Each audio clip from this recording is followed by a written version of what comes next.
ನಮಸ್ಕಾರ ಸ್ನೇಹಿತರೆ, Kannada jobs corner YouTube ಚಾನೆಲ್ಗೆ ಎಲ್ಲರಿಗೂ ಸ್ವಾಗತ. ಕರ್ನಾಟಕ ಲೋಕಾಯುಕ್ತದಲ್ಲಿ ವಿವಿಧ ಹುದ್ದೆಗಳ ನೇಮಕಾತಿಗೆ ಸಂಬಂಧಪಟ್ಟಂತೆ ಅರ್ಜಿಗಳನ್ನ ಆಹ್ವಾನಿಸಲಾಗಿರುವಂತದ್ದು. ಇನ್ನು ಯಾವ್ಯಾವ ಹುದ್ದೆಗಳಿವೆ, ಎಷ್ಟೆಷ್ಟು ಹುದ್ದೆಗಳು ಖಾಲಿ ಇರುವಂತದ್ದು, ಏಜ್ ಲಿಮಿಟ್, ಎಜುಕೇಶನಲ್ ಕ್ವಾಲಿಫಿಕೇಶನ್ ಹಾಗೂ ಸೆಲೆಕ್ಷನ್ ಪ್ರೊಸೀಜರ್ ಬಗ್ಗೆ ಈ ಒಂದು ವಿಡಿಯೋದಲ್ಲಿ ಮುಂದೆ ನೋಡ್ತಾ ಹೋಗೋಣ. ನಮ್ಮ ಚಾನೆಲ್ ಅನ್ನು ಯಾರಾದ್ರೂ ಹೊಸದಾಗಿ ನೋಡ್ತಾ ಇದ್ರೆ ಸಬ್ಸ್ಕ್ರೈಬ್ ಮಾಡಿ ಹಾಗೂ ಪಕ್ಕದಲ್ಲೇ ಇರುವಂತಹ ಬೆಲ್ ಬಟನ್ ಅನ್ನ ಕ್ಲಿಕ್ ಮಾಡಿ. ಕರ್ನಾಟಕ ಲೋಕಾಯುಕ್ತದಲ್ಲಿ ಕ್ಲರ್ಕ್ ಕಮ್ ಟೈಪಿಸ್ಟ್ ಹುದ್ದೆಗಳ ಒಂದು ನೇಮಕಾತಿಗೆ ಸಂಬಂಧಪಟ್ಟಂತೆ ಅರ್ಜಿಗಳನ್ನ ಆಹ್ವಾನಿಸಲಾಗಿರುವಂತದ್ದು. ಇನ್ನು ಈ ಎಲ್ಲಾ ಹುದ್ದೆಗಳು ಉಳಿಕೆ ಮೂಲ ವೃಂದದಲ್ಲಿ ಖಾಲಿ ಇರುವಂತದ್ದು. ಒಟ್ಟು 25 ಹುದ್ದೆಗಳು ಖಾಲಿ ಇರುವಂತದ್ದು. ಇನ್ನು ಅರ್ಜಿಗಳನ್ನ ಸಲ್ಲಿಸಲು ಪ್ರಾರಂಭ ದಿನಾಂಕವನ್ನ ನೋಡೋದಾದ್ರೆ 17/7/2026 ರಿಂದ 17/8/2026 ಒಳಗೆ ಅಭ್ಯರ್ಥಿಗಳು ಅರ್ಜಿಗಳನ್ನ ಸಲ್ಲಿಸಬಹುದಾಗಿರುವಂತದ್ದು. ಹಾಗೂ ಅಭ್ಯರ್ಥಿಗಳು ಆನ್ಲೈನ್ ಮೂಲಕ ಅರ್ಜಿಗಳನ್ನ ಸಲ್ಲಿಸಬೇಕು. ಇನ್ನು ಅರ್ಜಿಗಳನ್ನ ಸಲ್ಲಿಸಲು ವೆಬ್ಸೈಟ್ ವಿಳಾಸವನ್ನು ಸಹ ನೀಡಲಾಗಿರುವಂತದ್ದು.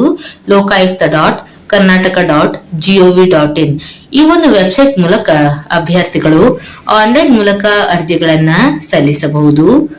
ಇನ್ನು ವೇತನ ಶ್ರೇಣಿಗಳ ಬಗ್ಗೆ ನೋಡ್ತಾ ಹೋಗೋದಾದ್ರೆ, ಈ ಒಂದು ಹುದ್ದೆಗಳಿಗೆ ಆಯ್ಕೆಯಾದಂತಹ ಅಭ್ಯರ್ಥಿಗಳಿಗೆ ಪ್ರತಿ ತಿಂಗಳು 34,100 ರಿಂದ 67,600 ವೇತನವನ್ನ ನೀಡಲಾಗುವಂತದ್ದು.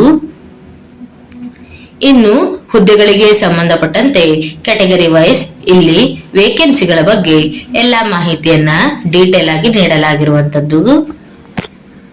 ಶೈಕ್ಷಣಿಕ ವಿದ್ಯಾರ್ಹತೆ ಬಗ್ಗೆ ನೋಡ್ತಾ ಹೋಗೋದಾದ್ರೆ, ಪಿಯುಸಿಯನ್ನ ತೇರ್ಗಡೆಯಾದಂತಹ ಅಭ್ಯರ್ಥಿಗಳು ಈ ಒಂದು ಹುದ್ದೆಗಳಿಗೆ ಅರ್ಜಿಗಳನ್ನು ಸಲ್ಲಿಸಬಹುದು. ಹಾಗೂ ಅಭ್ಯರ್ಥಿಗಳು ಇದರ ಜೊತೆಗೆ ಕರ್ನಾಟಕ ಪ್ರೌಢ ಶಿಕ್ಷಣ ಪರೀಕ್ಷಾ ಮಂಡಳಿ ನಡೆಸುವಂತಹ ಕನ್ನಡ ಮತ್ತು ಆಂಗ್ಲ ಕಿರಿಯ ದರ್ಜೆ ಬೆರಳಚ್ಚು ಪರೀಕ್ಷೆಯಲ್ಲಿ ಉತ್ತೀರ್ಣರಾಗಿರಬೇಕು. ಇನ್ನು ಸೆಲೆಕ್ಷನ್ ಪ್ರೊಸೀಜರ್ ಬಗ್ಗೆ ನೋಡ್ತಾ ಹೋಗೋದಾದ್ರೆ, ಅಭ್ಯರ್ಥಿಗಳು ವಿದ್ಯಾರ್ಥಿಯಲ್ಲಿ ಪಡೆದುಕೊಂಡಿರುವಂತಹ ಅಂಕಗಳ ಆಧಾರದ ಮೇಲೆ ಮತ್ತು ಮೀಸಲಾತಿ ಆಧಾರದ ಮೇಲೆ ಒಂದು ಹುದ್ದೆಗೆ 10 ಅಭ್ಯರ್ಥಿಗಳಂತೆ ಅರ್ಹತಾ ಪಟ್ಟಿಯನ್ನು ತಯಾರಿಸಲಾಗುವಂತದ್ದು. ಇನ್ನು ಈ ಒಂದು ಪಟ್ಟಿಯಲ್ಲಿರುವಂತಹ ಅಭ್ಯರ್ಥಿಗಳಿಗೆ ಅರ್ಹತಾ ಪರೀಕ್ಷೆಯನ್ನ ನಡೆಸಲಾಗುತ್ತದೆ. ಇನ್ನು ಸದರಿ ಅರ್ಹತಾ ಪರೀಕ್ಷೆಗೆ ನಿಗದಿಪಡಿಸಲಾದಂತಹ ಗರಿಷ್ಠ 20 ಅಂಕಗಳಿಗೆ ಅಭ್ಯರ್ಥಿಯು ಕನಿಷ್ಠ 50% ಅಂಕಗಳನ್ನ ಪಡೆದಲ್ಲಿ ಮಾತ್ರ ಆಯ್ಕೆ ಪಟ್ಟಿಗೆ ಪರಿಗಣಿಸಲಾಗುತ್ತದೆ. ಇನ್ನು ಅರ್ಹತಾ ಪರೀಕ್ಷೆಯನ್ನ ಗಣಕಯಂತ್ರದ ಮೂಲಕ ಕೈಗೊಳ್ಳಲಾಗುವಂತದ್ದು.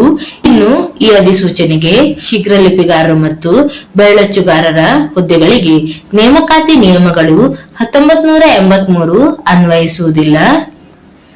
ಇನ್ನು ಅಪ್ಲಿಕೇಶನ್ ಫೀಸ್ ಬಗ್ಗೆ ನೋಡ್ತಾ ಹೋಗೋದಾದ್ರೆ, ಸಾಮಾನ್ಯ ಅರ್ಹತೆ category 2A 2B 3A 3B ಮತ್ತು ಮಾಜಿ ಸೈನಿಕ ಅಭ್ಯರ್ಥಿಗಳಿಗೆ 250 ರೂಪಾಯಿ ಅಪ್ಲಿಕೇಶನ್ ಫೀಸ್ ಇರುವಂತದ್ದು. ಇನ್ನು ಪರಿಷ್ಠ ಜಾತಿ, ಪರಿಷ್ಠ ಪಂಗಡ, ಪ್ರವರ್ಗ 1 ಮತ್ತು ಅಂಗವಿಕಲ ಅಭ್ಯರ್ಥಿಗಳಿಗೆ ಶುಲ್ಕ ವಿನಾಯಿತಿ ಇರುವಂತದ್ದು.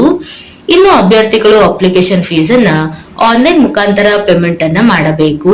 ಕೆನರಾ ಬ್ಯಾಂಕಿನ ವೆಬ್ಸೈಟ್ ಮೂಲಕ ಅಭ್ಯರ್ಥಿಗಳು ಆನ್ಲೈನ್ ಮುಖಾಂತರ ಅಪ್ಲಿಕೇಶನ್ ಫೀಸ್ ಅನ್ನ ಪೇಮೆಂಟ್ ಮಾಡಬಹುದಾಗಿರುವಂತದ್ದು. ಇನ್ನು ಏಜ್ ಲಿಮಿಟ್ ಬಗ್ಗೆ ನೋಡೋದಾದ್ರೆ, ಕನಿಷ್ಠ 18 ವರ್ಷ ಪೂರ್ಣಗೊಂಡಂತಹ ಎಲ್ಲಾ ಅಭ್ಯರ್ಥಿಗಳು ಅರ್ಜಿಗಳನ್ನ ಸಲ್ಲಿಸಬಹುದು. ಇನ್ನು ಆಯಾ ಕ್ಯಾಟಗರಿಗೆ ಸಂಬಂಧಪಟ್ಟಂತೆ ಏಜ್ ರಿಲ್ಯಾಕ್ಸೇಷನ್ ಅನ್ನು ನೀಡಲಾಗಿರುವಂತದ್ದು. ಪರಿಷ್ಠ ಜಾತಿ, ಪರಿಷ್ಠ ಪಂಗಡ ಮತ್ತು ಕ್ಯಾಟಗರಿ 1 ಅಭ್ಯರ್ಥಿಗಳಿಗೆ 45 ವರ್ಷಗಳವರೆಗೆ ಏಜ್ ಲಿಮಿಟ್ ಅನ್ನ ನಿಗದಿಪಡಿಸಲಾಗಿದೆ. ಇನ್ನು category 2A 2B 3A 3B ಅಭ್ಯರ್ಥಿಗಳಿಗೆ 43 ವರ್ಷಗಳವರೆಗೆ ಏಜ್ ರಿಲ್ಯಾಕ್ಸೇಷನ್ ಅನ್ನ ನೀಡಲಾಗಿದೆ. ಸಾಮಾನ್ಯ ಅರ್ಹತೆ ಅಭ್ಯರ್ಥಿಗಳಿಗೆ 40 ವರ್ಷಗಳವರೆಗೆ ಏಜ್ ರಿಲ್ಯಾಕ್ಸೇಷನ್ ಅನ್ನ ನೀಡಲಾಗಿರುವಂತದ್ದು. ಇನ್ನು ಕಲ್ಯಾಣ ಕರ್ನಾಟಕ ಸ್ಥಳೀಯ ವೃಂದದಲ್ಲಿ ಖಾಲಿ ಇರುವಂತಹ ಹುದ್ದೆಗಳಿಗೆ ಸಂಬಂಧಪಟ್ಟಂತೆ ನೋಡ್ತಾ ಹೋಗೋದಾದ್ರೆ, ಒಟ್ಟು 1 ಹುದ್ದೆ ಖಾಲಿ ಇರುವಂತದ್ದು. ಕ್ಲರ್ಕ್ ಕಮ್ ಟೈಪಿಸ್ಟ್ ಹುದ್ದೆಗಳು ಖಾಲಿ ಇರುವಂತದ್ದು. ಇನ್ನು ಅರ್ಜಿಗಳನ್ನ ಸಲ್ಲಿಸಲು ಪ್ರಾರಂಭ ದಿನಾಂಕವನ್ನ ನೋಡೋದಾದ್ರೆ 17/7/2026ರಿಂದ 17/8/2026 ಒಳಗೆ ಅಭ್ಯರ್ಥಿಗಳು ಅರ್ಜಿಗಳನ್ನ ಸಲ್ಲಿಸಬಹುದಾಗಿರುವಂತದ್ದು. ಇನ್ನು ವೇತನ ಶ್ರೇಣಿಗಳ ಬಗ್ಗೆ ನೋಡ್ತಾ ಹೋಗೋದಾದ್ರೆ ಈ ಒಂದು ಹುದ್ದೆಗಳಿಗೆ ಆಯ್ಕೆಯಾದಂತಹ ಅಭ್ಯರ್ಥಿಗಳಿಗೆ ಪ್ರತಿ ತಿಂಗಳು 34,100ರಿಂದ 67,600ವರೆಗೆ ವೇತನವನ್ನ ನೀಡಲಾಗುವಂತದ್ದು. ಇನ್ನು ಆಯಾ ಕೆಟಗರಿಗೆ ಸಂಬಂಧಪಟ್ಟಂತೆ ನೋಡ್ತಾ ಹೋಗೋದಾದ್ರೆ ಪರಿಷ್ಠ ಜಾತಿಯಲ್ಲಿ ಒಂದು ಹುದ್ದೆ ಖಾಲಿ ಇರುವಂತದ್ದು. ಇನ್ನು ಈ ಒಂದು ಹುದ್ದೆಗಳಿಗೆ ಸಂಬಂಧಪಟ್ಟಂತೆ ಶೈಕ್ಷಣಿಕ ವಿದ್ಯಾರ್ಹತೆ, ನೇಮಕಾತಿ ಪ್ರಕ್ರಿಯೆ, ಅರ್ಜಿ ಶುಲ್ಕ, ವಯೋಮಿತಿ ಹಾಗೂ ಉಳಿದಂತಹ ಎಲ್ಲಾ ಮಾಹಿತಿಗಳ ಬಗ್ಗೆ ಇಲ್ಲಿ ನೋಟಿಫಿಕೇಶನ್ ನಲ್ಲಿ ಡೀಟೇಲ್ ಆದಂತಹ ಮಾಹಿತಿಯನ್ನ ನೀಡಲಾಗಿರುವಂತದ್ದು. ಎಲ್ಲವನ್ನು ಸಹ ಒಂದು ಬಾರಿ ಚೆಕ್ ಮಾಡಿ. ಇನ್ನು ಆಸಕ್ತ ಮತ್ತು ಅರ್ಹ ಅಭ್ಯರ್ಥಿಗಳು ಈ ಒಂದು ಹುದ್ದೆಗಳಿಗೆ ಅರ್ಜಿಗಳನ್ನ ಸಲ್ಲಿಸಬಹುದು. ಇವಿಷ್ಟು ಕರ್ನಾಟಕ ಲೋಕಾಯುಕ್ತದಲ್ಲಿ ಕರೆಯಲಾದಂತಹ ಕ್ಲರ್ಕ್ ಕಮ್ ಟೈಪಿಸ್ಟ್ ಹುದ್ದೆಗಳ ನೇಮಕಾತಿಗೆ ಸಂಬಂಧಪಟ್ಟಂತಹ ಮಾಹಿತಿಯಾಗಿರುವಂತದ್ದು. ಈ ಒಂದು ವಿಡಿಯೋ ನಿಮ್ಗೆ ಇಷ್ಟವಾಗಿದ್ದಲ್ಲಿ ಒಂದು ಲೈಕ್ ಮಾಡಿ, ಶೇರ್ ಮಾಡಿ ಹಾಗೂ ಸಬ್ಸ್ಕ್ರೈಬ್ ಮಾಡಿ. ಜೊತೆಗೆ ಪಕ್ಕದಲ್ಲಿರುವಂತಹ ಬೆಲ್ ಬಟನ್ ಅನ್ನ ಕ್ಲಿಕ್ ಮಾಡಿ.